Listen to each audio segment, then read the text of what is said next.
Hey guys, and welcome to Petrol Pet. Now then, as a car guy, there are few things in life more pleasurable than an Aston Martin V12 on song.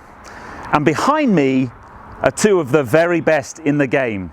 Arguably, the best sounding V12 ever made, the super rare Aston Martin GT12, and its compatriot there, the DBS Superleggera. I think probably one of the best V12 cars ever made. What a head-to-head. In this video, I have the keys to both of the cars behind me, and I actually can't quite believe today is about to happen.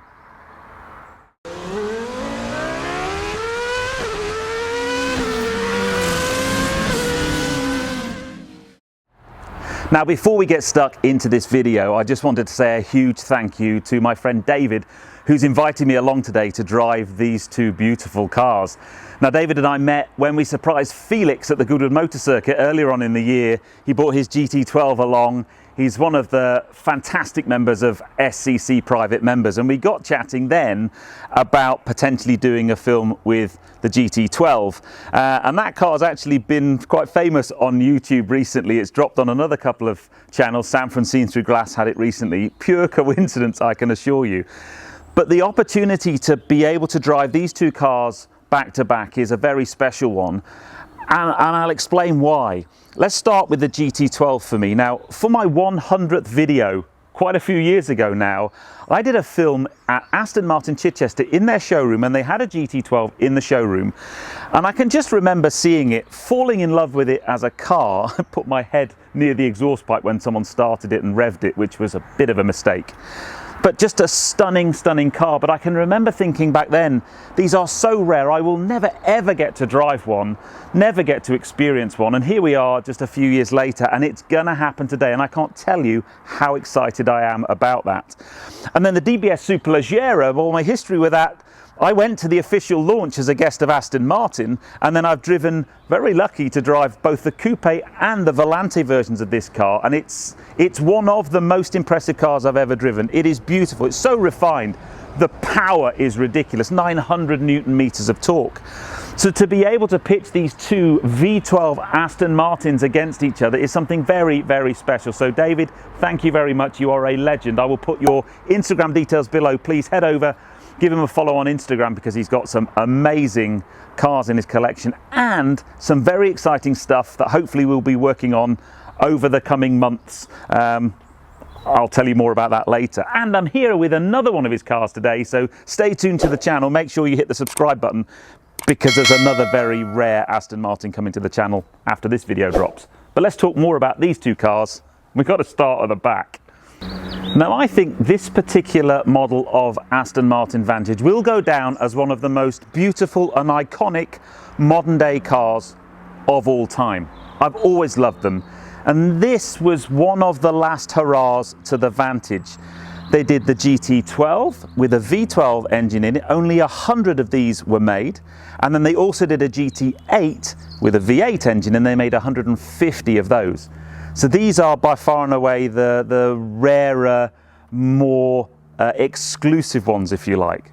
But the stat that I found out today, which just simply blows my mind, there are only 24 of these in the UK, and 11 of them have been on permanent sawn, so never driven, since the day that they were delivered. So they're one of these cars that end up being garage queens. Not this one. So David's owned this one only since the back end of last year and has already put a few thousand miles on the clock. It is a beautiful car in the most stunning paintwork. Now, this is a Lamborghini colour. It's called Verde Mantis, and apparently when this car was spec'd, Aston Martin really didn't want to make it this colour, and it was finally signed off by Andy Palmer himself. But just an amazing thing, dominated for me at the rear end of the car by this incredible wing. It is gigantic, and the most aggressive diffuser and the exhausts that we may well talk about and certainly hear a bit later on. But interesting fact, and you may not know this, in terms of the aesthetics of that wing and the effectiveness of that wing, it creates a lot of drag in this car. This car will only do about 185 miles an hour only. It will do 185 miles an hour, but we head over just to this DBS Superleggera. I want to show you something. So the DBS Superleggera doesn't have a big garish wing on it, but that doesn't mean it's not got downforce or aero, but it's all done by airflow management, and I'm mildly obsessed by this. I went off on one about it with DB11 and with DBS Superleggera, and it all starts at the front end of the car. As the air comes out of that front wing, there's a big strake at the top of the front wing, and it gets managed down the side of the car, comes into these little inlets here by the C-pillar, and then gets forced out at the back here. And the incredible thing is, this use of aero produces as much downforce as that wing on the GT12, but with hardly any drag. And I just find that fascinating. It's the first time I've had a car that uses this, so either a DB11 or DBS Superleggera, next to a GT8 or GT12. And it's a huge, huge difference. I still think I prefer the wing though. Let's have a look around the front of the car. The front of the car is very special. So I think we'll all agree, very aggressive aero at the back, but just look at the front. Massive carbon fibre splitter, so low, quite worried about grounding that out on things. It's just a work of art. I just think this carbon detailing on the bonnet is absolutely stunning. Compressed carbon fibre Aston Martin wings.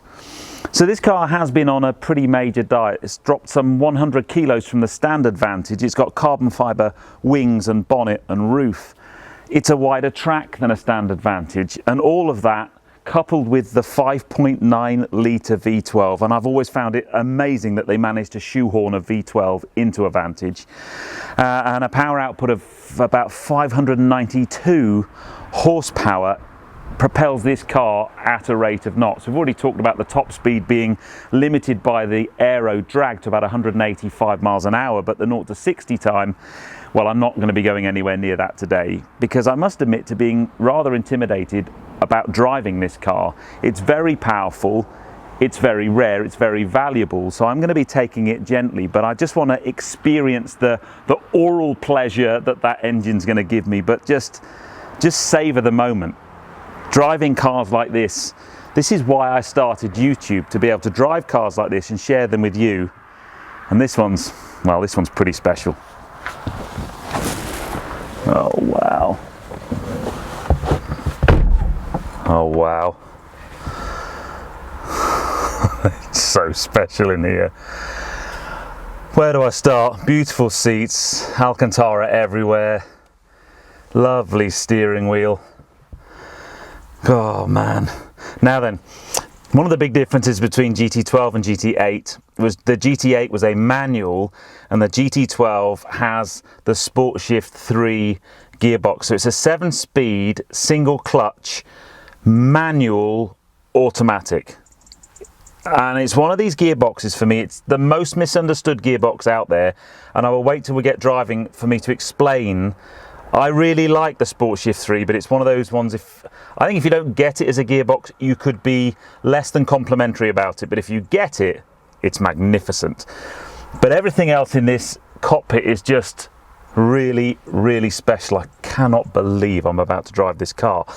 Now we have the lovely crystal emotion control unit, and in the Vantage, that goes in the little slot here, and you slide it in with your foot on the brake and you fire up the beast, the 5.9 litre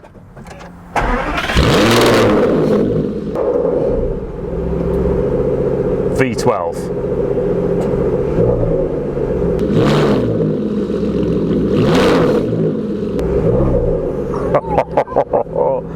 Oh wow. Now then, I've got a special delivery of Brave pills this morning. I'm going to go and take a couple, and then we'll take this out for a drive, shall we? Can't believe this is about to happen. Right then. I'm going to take you along for the ride as much as possible as I get to experience this stunning motor car for the first time. I am mildly nervous, but let's go. So, emotion control unit in.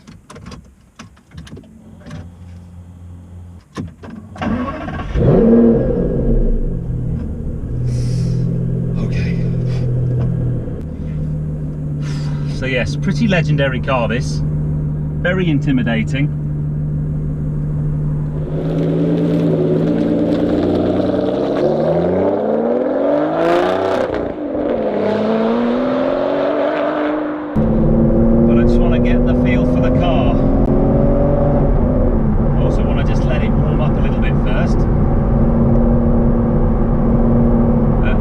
magnificent thing, the view out the rear view mirror is ridiculous. What do I do down here? I don't know the roads, but David's told me some very cool places to go.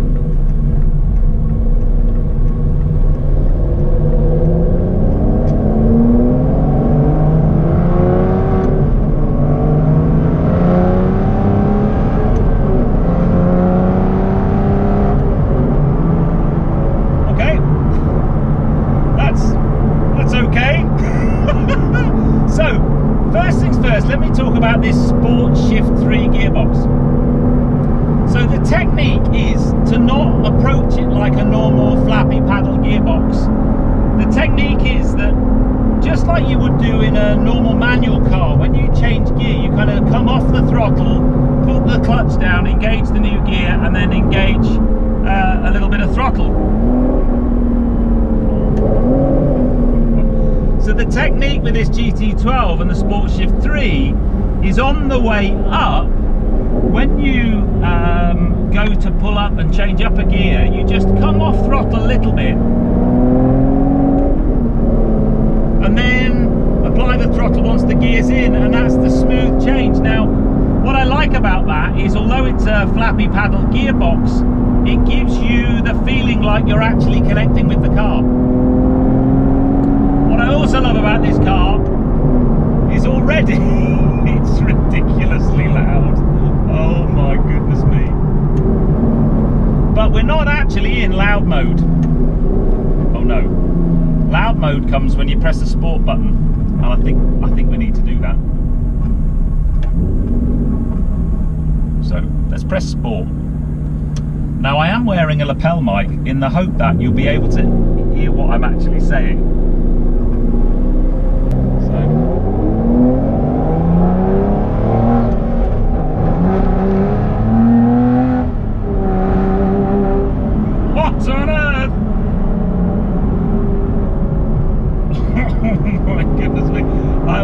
A good half throttle, and I was getting some traction issues there.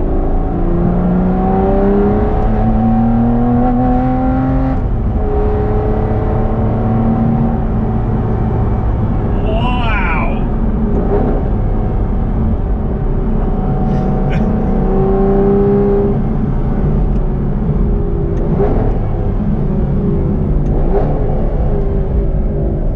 It's utterly demonic.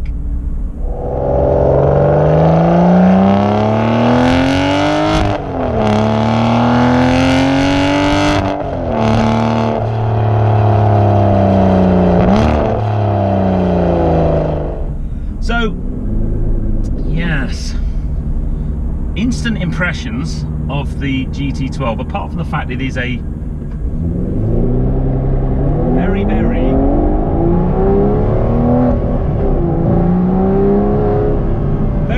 loud, very scary car. Oh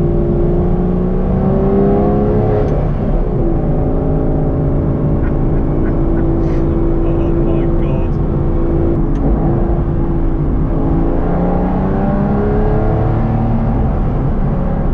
Oh, this guy's everything I thought it would be. Everything. The sense of theatre and the sense of occasion in this car is absolutely next level. How many YouTube cliches can I get in? That's certainly one of them.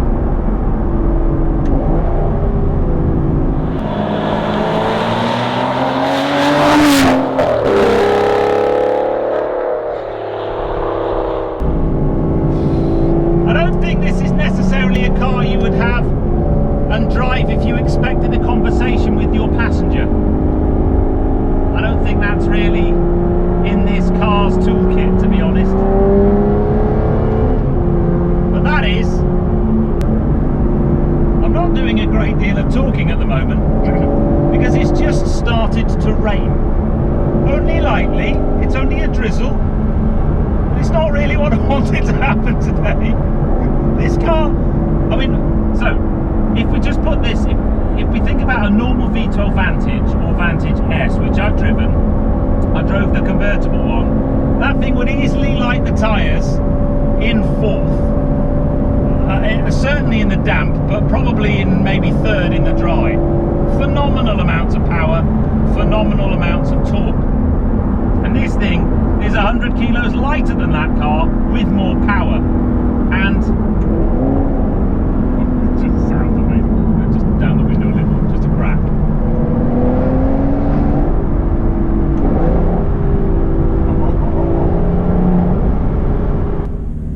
YouTubers do this a lot. We kind of pull over in a lay-by, have a moment, wait for some traffic to die down, give us a little bit of a gap, and then it's always a case of trying to manage a nice gap so you can at least, you know, open the taps a little bit.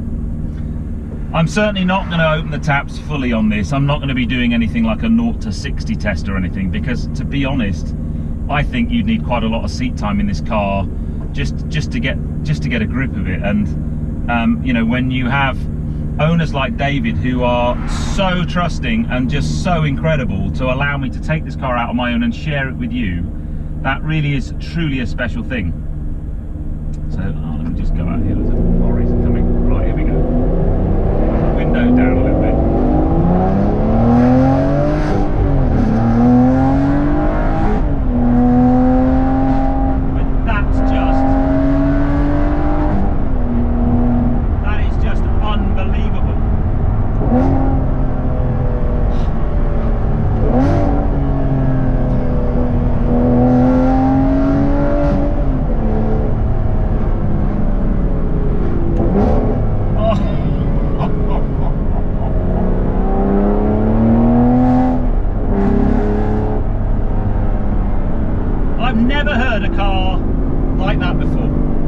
Certainly not while I've been in one. I've heard racing cars that sound like that, but I've never ever been in a car that sounds like that.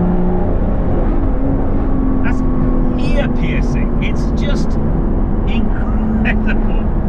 Sure, now, you know, electric cars, hybrid cars, you know, we talk about the demise of the internal combustion engine, but surely I am currently sat behind one of the great automotive soundtracks of all time. Tunnel! It's not a very big one, it's more of a bridge, but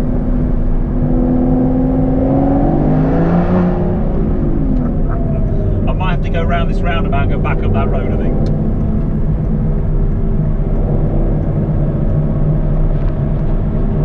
Here we go, in seconds.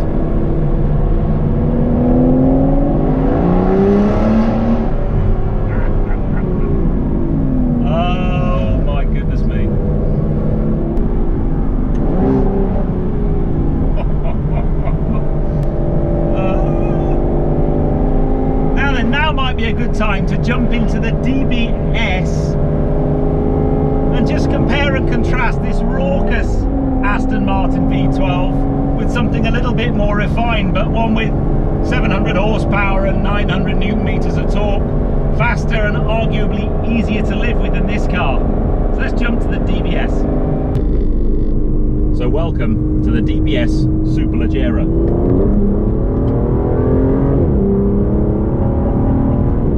I love these things. They are just sensational. So much power, so much torque. In fact, so much torque they have to torque limit first, second and third gear to only 600 Newton meters. When you get them out on a nice piece of open road like this, their driving manners are just divine. They really are beautiful, beautiful things. And they are so much easier to live with than that GT12. Yes, I've got a V12 up front. Yes, it makes a nice noise. Yes, it's lots of power. More power than the GT12. But you can live with it. It's civilized. You could probably have a conversation with your passengers. But they're devastatingly fast, these things. Oh my goodness me. Oh, wow. So yeah, you're not going to get any grumbles or any complaints about a DBS Superleggera from me. I think it's probably the best car Aston Martin have ever made. Really is sensational. But it, drama and auditory pleasure as it has, is not a patch on the GT12. That thing, the sound it makes, the driver engagement, the sense of theatre is properly impressive. It's such an amazing car, but this is the car to live with. And interestingly, this car used to belong to Chris Harris. Yes, that Chris Harris. Before David owned it, and it's quite a high mileage car. It's got, I don't know, 20,000 miles on the clock, so you know, it's a car that David uses a lot. He does long road trips in it and doesn't mind putting the miles on, and that's what these cars were designed for. And I think that's great, and I applaud David for it. But I must say, the GT12, in terms of special car, in terms of that Sunday morning incredible experience car, GT12 all day long. But the DBS Superleggera, yeah, I like these. Anyway, from the DBS Superleggera, I reckon we head back to the GT12. I mean, in what world did I ever think I'd hear myself say that? You see, that's refined, and you could certainly do a nice long road trip in that. Yeah, this is definitely a Sunday morning blast car to a car show. When it gets above 5,000 RPM, this thing just absolutely sings. Wow. But yeah, it's a very difficult car to live with. The DBS, for me, is the kind of perfect V12. Yes, it's, you know, it's dampened down a little bit. It's not an out-and-out lightweight race car like this is, but it's still magnificent. This thing,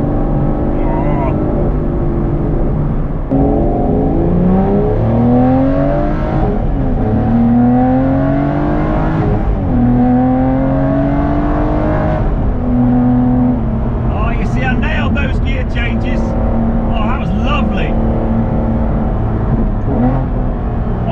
That downshift is savage. The soundtrack in this car.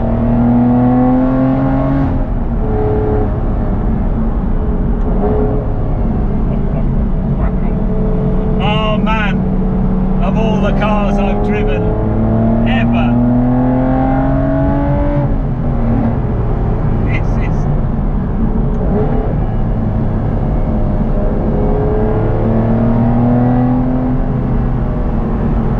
this is savage. So there you go. That's a dream come true. That's one of my unicorn cars, one of the cars I've always wanted to drive. Ticked off, and it's not disappointed at all. Very, very intimidating, like really intimidating, but the noise it makes, oh my god, it's just magnificent. And it's thanks to owners like David who actually drive cars like this. They don't stick them in a garage hoping to make a fast buck, hoping to flip them, you know, putting them in a collection. It's a driver's car. This car should be driven, and most importantly, this car should be heard. It's just such a beautiful sound. It's raucous and violent and angry, but there's a beauty to that anger, and that's what makes this car magnificent. A naturally aspirated V12 coupled to a beautiful, lightweight, race-inspired car. It's just magnificent. David, thank you so much. Guys, I hope you've enjoyed this one. If you have done so, please give me a thumbs up. Comments below are always welcome. If you haven't subscribed to Petrol Ped, then please do, because it's thanks to subscribers and my numbers that I start to get offered opportunities like this. Very, very special indeed. But yeah, please give me a subscribe, and I hope to see you on the next video. Sadly, it's a short